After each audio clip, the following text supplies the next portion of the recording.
semua, udah lama ya aku nggak cerita tentang GERD yang aku alamin.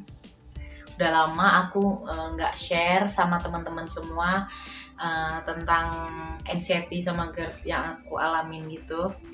Nah teman-teman, sebenarnya anxiety itu nggak sembuh secara total gitu loh. Aku sampai sekarang juga kadang masih ngerasain kalau misal ada kedutan atau ada tiba-tiba sakit apa, masih ada sedikit, walaupun ya kalau waktu itu masih 100%, kalau sekarang mungkin 20% lah gitu. Paling kalau ada keluhan-keluhan aku diem sebentar, terus aku kembali lagi gitu loh, pola pikir aku ubah lagi dan dia hilang gitu. Sebenarnya teman-teman, semua itu dari pola pikir kita.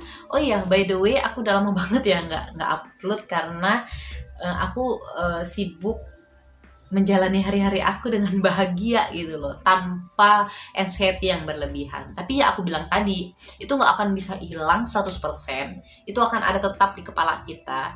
Nah, pikiran kita lah yang membuat semua itu hilang, teman-teman. Kalau kita pikir ya, misalnya nih, aku nih sakit nih di dada atau tembus ke punggung gitu loh.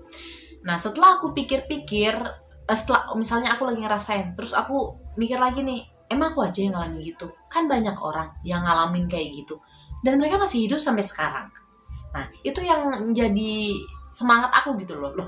Kenapa aku harus takut? Mereka aja produktif gitu loh, sedangkan ya masa aku kalah gitu? Sedangkan aku ibu rumah tangga, aku punya anak, aku punya ataupun bapak ya, aku punya anak, aku punya tanggung jawab gitu loh. Ayo semangat, nggak mungkin hanya karena sakit-sakit di badan kita terus masuk ke pikiran kita yang namanya anxiety tadi, membuat kita jadi stres. Nah itu jangan ya teman-teman, itu memang benar-benar membuat hancur semuanya deh. Keluarga, pekerjaan. Aku di video aku yang bawah, scroll yang paling bawah itu, aku udah ngalamin yang benar-benar aku stres banget waktu itu benar-benar membuat aku stres, teman. Nah hampir berjalan 1 tahun lebih, hampir 2 tahun ini aku udah happy lagi, udah nggak ngalamin itu lagi karena pola pikir aku berubah. Nah by the way, aku tuh udah hamil kemarin kan, udah melahirkan anak yang ketiga gitu. Jadi aku mau cerita sedikit nih. 3 hari setelah melahirkan, seminggu setelah melahirkan, aku tuh ngalamin sakit yang bener-bener jantung aku tuh bergerak dan bener-bener kelihatan gitu, rasa detakannya tuh berasa kelihatan banget. Di situ aku stres dong. Terus badan aku dingin, aku pusing banget waktu itu. Nah aku stres dong, ini kenapa, jangan-jangan aku sakit udah kemana-mana itu pikirannya teman-teman. Udah mikir, aduh jangan-jangan aku sakit jantung, gimana anak aku 2 gitu loh. Karena stres, anxiety aku kambuh waktu itu. Seminggu setelah melahirkan kambuh, aku udah mikir macem-macem.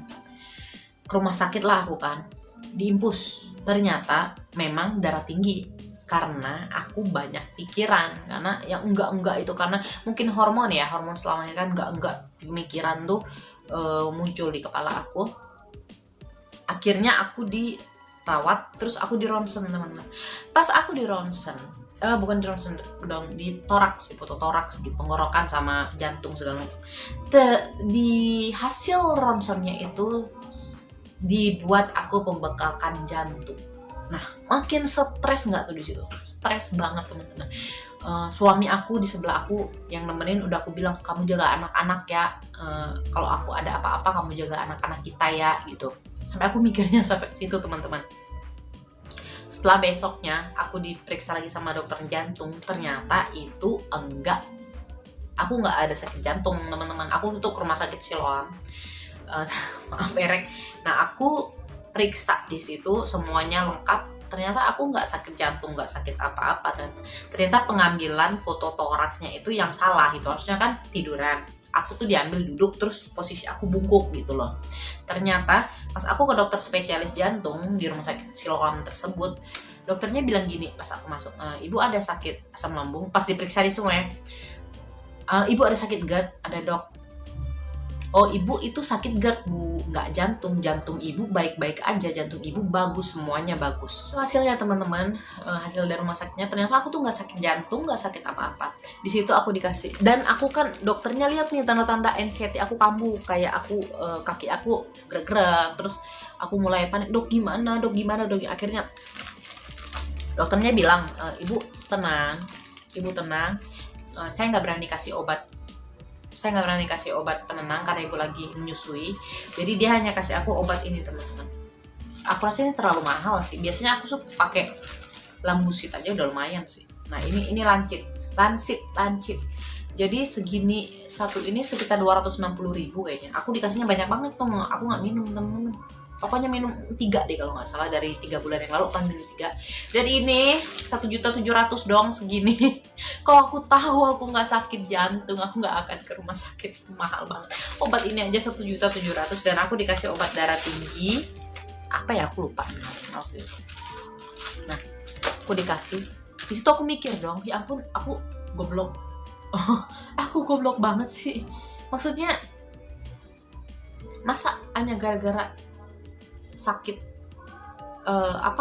GERD gitu, anxiety kambuh, aku harus buang-buang duit gitu loh. Ke rumah sakit Siloam itu bukannya murah teman-teman. Sekali aku berobat ke dokter jantung itu sekitar 7 juta teman-teman. Terus aku dirawat itu sekitar udahlah gak bisa disebut lagi. Jadi aku tuh mikir dong, ya ampun, kok anxiety ini membuat aku parah banget ya, buat aku kenapa gitu. Nah itu membuat aku benar-benar nggak banget gitu penyakit ini. Pokoknya membuat aku membuat duit habis, membuat pikiran kacau.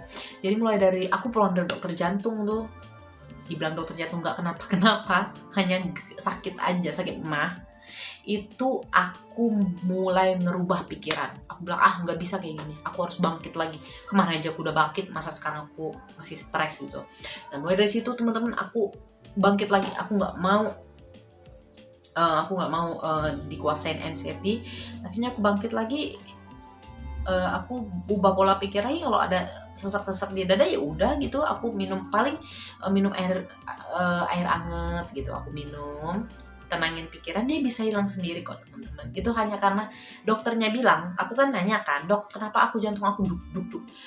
Karena aku stres, jadi tingkat stres itu membuat pompa jantung itu kencang teman-teman. Nah teman-teman yang sering ngerasa duk berarti teman-teman tuh ngerasain stres. Jadi hormonnya itu naik, adrenalinnya naik, jadi jantungnya makin pompa. Nah, aku mau bilang sama teman-teman nih, ayo dong semangat, aku aja bisa nih. Sampai melahirkan loh, by the way aku melahirkan normal loh. Jadi aku tuh stres banget. Aku udah GERD, anxiety tinggi, tapi bisa lahiran normal. Buat teman-teman atau yang suami-suami ini harus semangat nih, jangan sampai gara-gara anxiety atau GERD jadi hilang semangat atau apalagi sampai berhenti kerja. Jangan sampai kita kalah. Buat ibu-ibu, ayo semangat, kita punya anak-anak yang harus kita besarkan. Kalau hanya datang-datang sensasi-sensasi itu ya biasa lah, itu setiap hari selalu ada kok.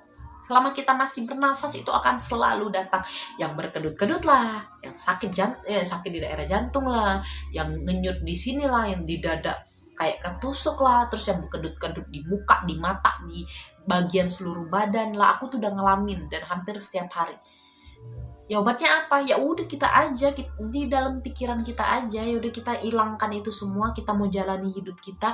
Hidup kita bukan diituin sama penyakit ini kok. Hidup kita yang ngendaliin. Kita yang ngendaliin hidup kita, bukan penyakit ini teman-teman. Jadi aku mau ngasih tahu sama teman-teman semua, ayo semangat. Jangan menyerah. Banyak orang yang lebih parah dari kita.